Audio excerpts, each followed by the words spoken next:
For a long time, I believed that if I needed a second job, I wasn't doing enough. But growth has seasons, and sometimes choosing support is how you stay in love with what you're building. Growing a business takes time, and it's not always easy, but I want to share every step of the journey with you.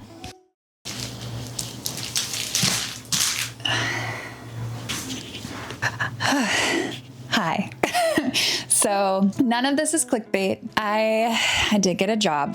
And what does that mean for my life, for my business? Am I broke? Is my business failing? Am I stopping my job? Hi, honey. What does this all mean? We are going to unpack it today because, it's a roller coaster starting a business, and there's lots of ups and downs. Sometimes you get to a point where all you want to do is lay on the floor. Let's talk about it today and dive into what it's the real raw side of starting a business. Okay, but I do need this clay, so let's go to my desk, shall we? So the job I got is helping high school students with their college admissions, specifically their essays. Now, this probably seems a little random, but it is something I used to do a handful of years ago. To be honest, my savings, they got a little scary looking. They were dwindling. And it shouldn't be a surprise to anyone that financial stress is probably the number one killer of creativity. But that doesn't mean my business is failing. Actually, which is gonna sound ironic, my business is actually doing better than it has. Like this month right now in May, I'm making the most money I've made of my business to date. And honestly, when I agreed to doing this job, I was feeling a little more nervous about my finances. And now I'm feeling better about my finances, which is great. But I've agreed to the job and I'm not gonna back out of it. And honestly, the financial security and being able to build back up my savings a little bit now is honestly, I think, a really smart move. Also, by the way, if you don't know me yet, my name is Emma and I run a small, primarily polymer clay handmade business out of my little New York City apartment in Brooklyn. And I opened my shop back in November of 2024, so I'm still in the first year of my business. And if you've been following along with my journey, you already know this, but essentially I was laid off of my 9-to-5 back in September 2024. And then through New York City's unemployment office, I was actually accepted into a self-employment assistance program. And if you want to know more about that program, I talked about it previously on my channel, but essentially it provided me with a modest amount of money so that I could work on my business full time. And so up until this point, I have just been working on my business and I've been living off that program and obviously the money I've been getting from my business and then some savings. Now my program is done and I am just fully on my own. And I do have some savings still and I am making money from my business, but I just want to make sure I'm being proactive and knocking myself into a tricky situation and also not putting too much emotional stress on me because of finances. Like I did this because I want to be creative. I want to, let everything grow organically with time. And so that is why I got a job.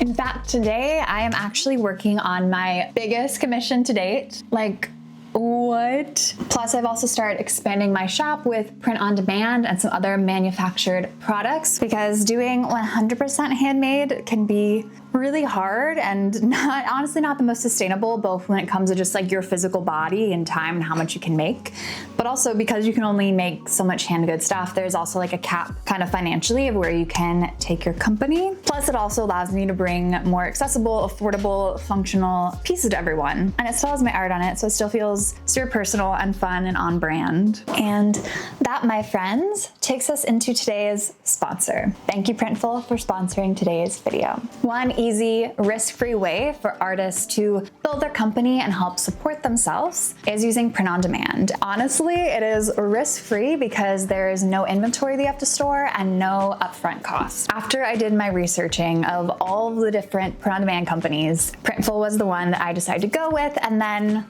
the timing was perfect because they actually reached out to me and I did my first sponsorship with them last month, which I am so grateful for. I made these really cute mugs and cups, and that is just the first of many little print-on-demand projects I will be doing over the coming months. Printful is very easy to use. You just upload your designs, choose your products such as mugs, tote bags, even stickers or art prints, and then Printful does the rest. They handle the printing, the shipping, and even the returns. They also make it super easy and seamless to connect your shop, whether that's Shopify, Etsy, or even your TikTok shop. And one of the reasons I said that they are my top choice is because of their amazing product quality. So many big brands use Printful, such as Coca-Cola, Spotify, CBS, MTV, and many, many more. And honestly, as small businesses, it's really amazing that we have such easy access to getting the same quality products as those huge, giant companies do. They also have a global production network. So whether you're in the States or international, it means there's local shipping and printing services available to you. And so not only does that mean shipping is so much cheaper, but it's also more sustainable and quicker as well. They also have a lot of tools for brand customization, like custom packing slips, inserts, and even white label shipping. Plus, with Printful Growth, you can get up to 30% off product prices. Print on demand is a great way to help artists sustainably monetize their artwork, and I know this because it's already happening with me. So make sure you check out the link in the description below to see how Printful can help you grow your company. I already have these two rolled out, and I'm realizing they look like little bronze potatoes. Let's keep making them. So as I previously mentioned, this is my biggest commission to date, both in the size of it and monetarily. So what we're building today is we are doing 12 snow globe Christmas placeholders. Christmas just holds so much nostalgia, and especially gathering around the table for Christmas meals and all coming together. It's such a special time of the year. Doing commissions like this also reminds me why I love doing this and why I continue to do this, because it's more than just art. It's more than just a little piece. It's about making something that becomes part of someone's memory and yearly traditions. And I just feel so honored that I can be a part of this, and I can be a part of, their holidays moving forward, and these little snow globes will last for the years. Now that we have all 12 bases done in this Christmas commission, we're gonna move on to making the snow globe part using this opal. It's just translucent clay with a bunch of little sparkles, like glitter kind of in it.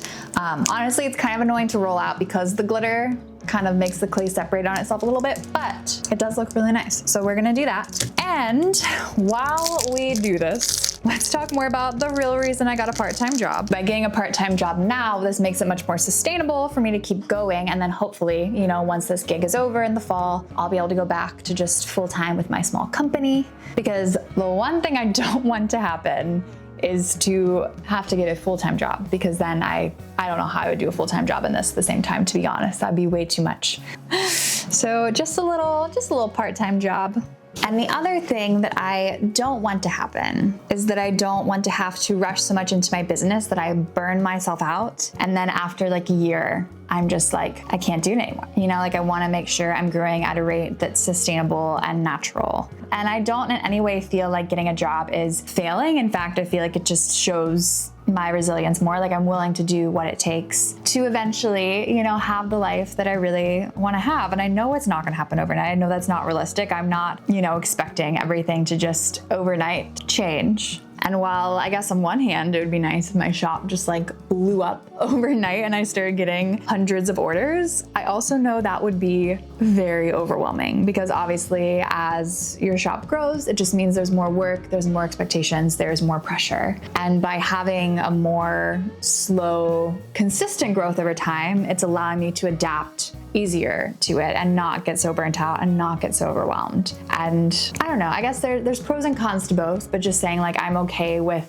taking the slower route. That doesn't bother me. Well, just give me some breathing room and let me relax a little bit. And plus, this way I don't feel like I have to squeeze every single penny out of my business and just make it about money making, because that's not what I want it to be. Obviously, I want to support myself financially off of it, but I don't want it to be I'm not doing it for the money though. Like I'm not doing this to be rich. If I was doing this to be rich, y'all, I would choose a different business path. I would not be doing handmade polymer clay stuff. Trust.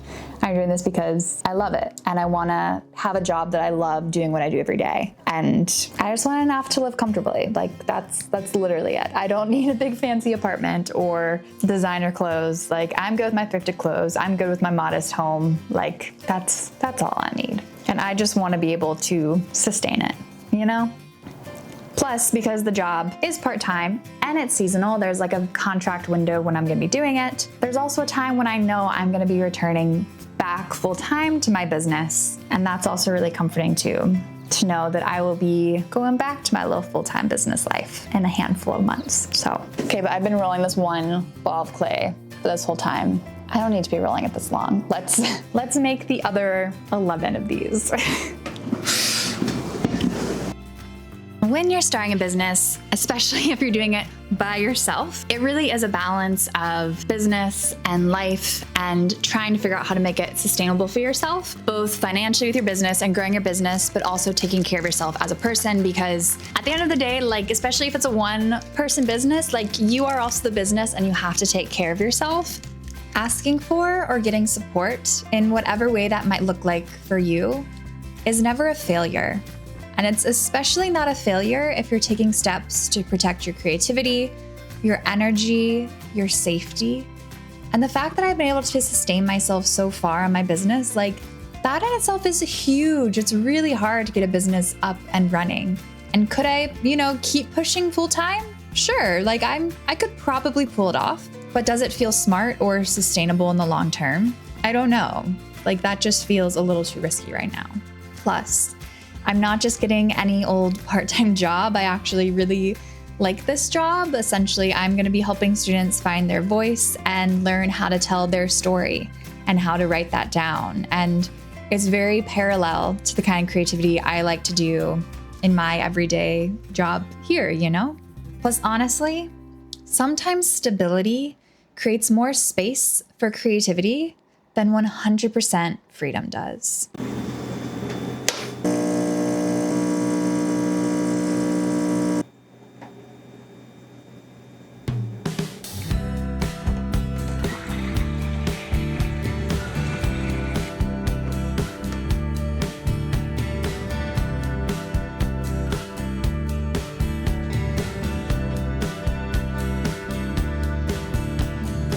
Good morning. It is day 2 of sculpting. I got my coffee with me because this is a coffee and clay episode, which I actually don't think I ever mentioned earlier.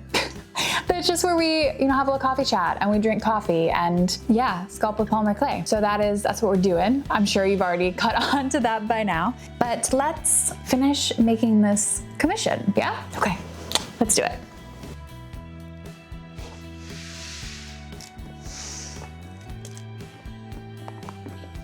What's working for me is small daily steps, the consistent effort, the rituals that ground me, and the systems that prevent burnout, before it even can start. Doing things like setting work boundaries, like I don't look at my phone before 8 a.m. I don't look at my phone after 8 p.m. And I know that's still a very large window, which I will hopefully get down more, but it's something, we're starting with something. I'm also really trying to prioritize creative rest, so making art simply for myself and not to sell. Slowly adding on print on demand as a scalable income stream and some other manufactured products.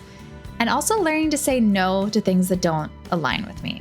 Like, sure, I could take on more YouTube sponsorships to supplement my income. The emails are popping up in my inbox every week, but I only want to promote products and brands that I am 1000% about, because trust and value will always, always, always come before money. Some seasons are for planting, others are for blooming, and sometimes you just need to tend the garden you already have and just trust that it'll bloom.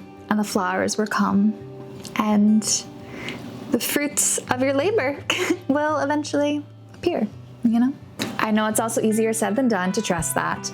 And another thing I really want to talk about, and a reason why I also wanted to film this video and talk about the fact that I got a job, because, honestly, I could not tell you. I could pretend like I'm still working full-time on my business and everything is growing much quicker than it is, but that's also not real. And I don't think that's relatable for most people. I think most people, it does take a lot of time to like get your project or your business or whatever it is you're working on off the ground. And honestly, the beginning is the hardest part and also the slowest part. And you just have to stick with it. You just need to be resilient. So let's talk about the comparison trap and what it really means to be resilient, because honestly, I never thought I was a resilient person. And then I realized my idea of what resilience was not correct. And I actually am a really resilient person, and it's pretty cool. Let's, put some little trees on the snow globe. Let's add some life and chat about that. So I was probably about, 3 months into my business. And I remember sitting on the couch crying, talking to my wife, saying that I'm not resilient enough, that I can't do this. And she challenged me on that. And basically she helped me realize that being truly resilient isn't an easy thing. And it doesn't always feel like you are strong and you're able to keep going. But the thing that makes you resilient is, despite however you're feeling, despite the challenges, the fears, the hardships, you keep just waking up every day and you just keep doing something to work towards what you want to get to. And so regardless of the emotions, resilience isn't an emotion. Resilience is an action.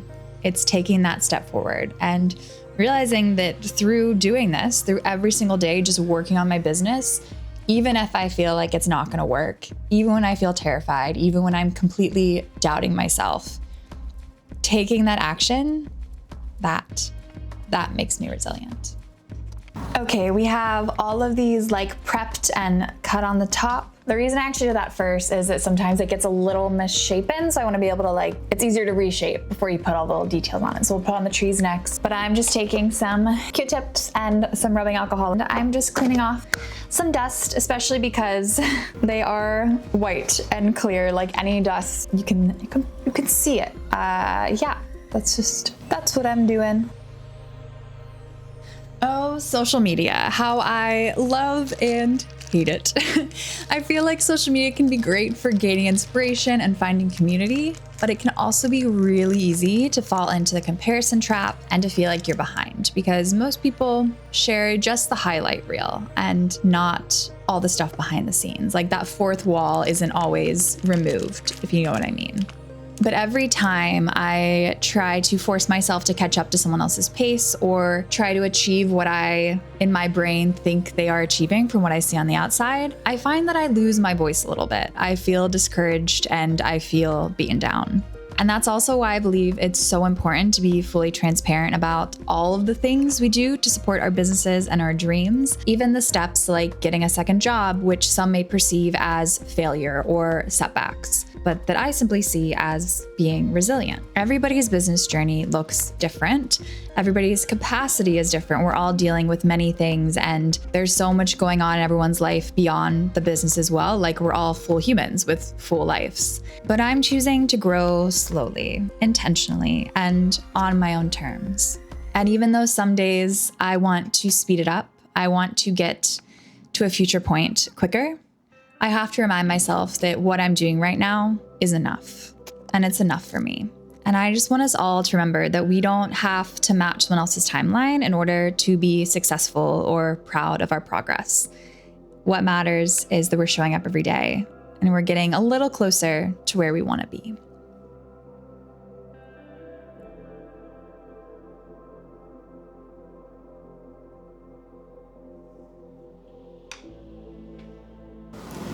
We have sculpted all 12 of them. Wow, that is a lot. It never feels like that much. I'm like, I'm just gonna do 12, and then I do it all, and it takes me hours, and I see it all like this, and I'm like, that's actually a lot. They're just very, very small. Let's go pop these in the oven, and then obviously we still have to glaze them.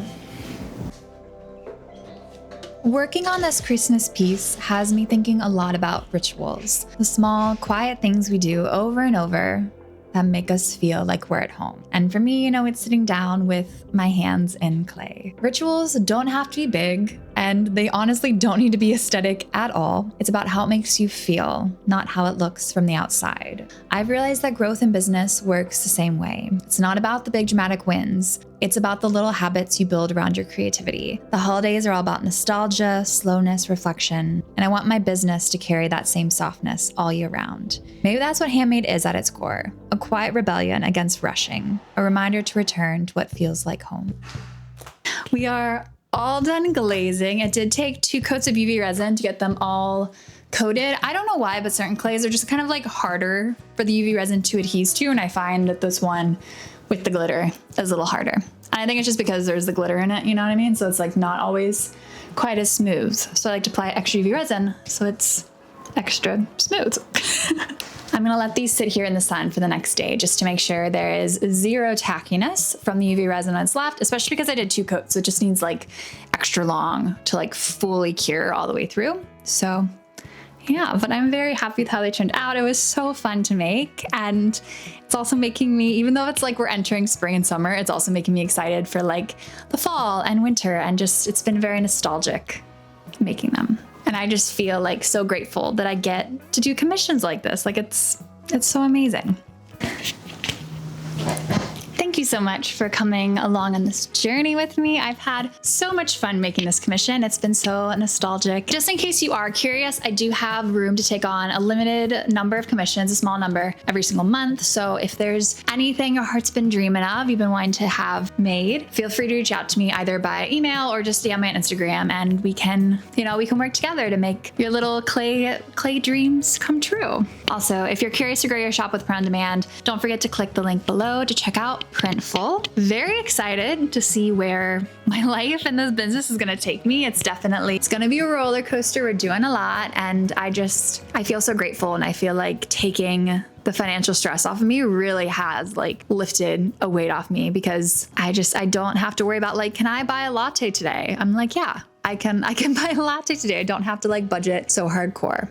If you happened to like this video, it would really mean a lot if you could just like it, maybe give it a comment, and also subscribe if you want to see what's going to happen. Those little things seem small, but they really do help my channel grow and help other people find this video that might hopefully resonate with it and find some comfort or joy or just, feeling of community, knowing they're not alone in their journey, because especially being a small business owner, it can feel very lonely because you are essentially a lot of it you're doing yourself. So I think it's really important to like find community and people doing the same things, whether that's in person or online, and just knowing that like we're in it together, and it's ups and downs, and it's not always, can't always wear rosy colored glasses when it comes to these things, because it's real life, and real life is sometimes very hard, and that's okay. But I think that is all I have to say in this video. Just thank you so much for being here, and I can't wait to see you in the next video. All right. Bye, friends.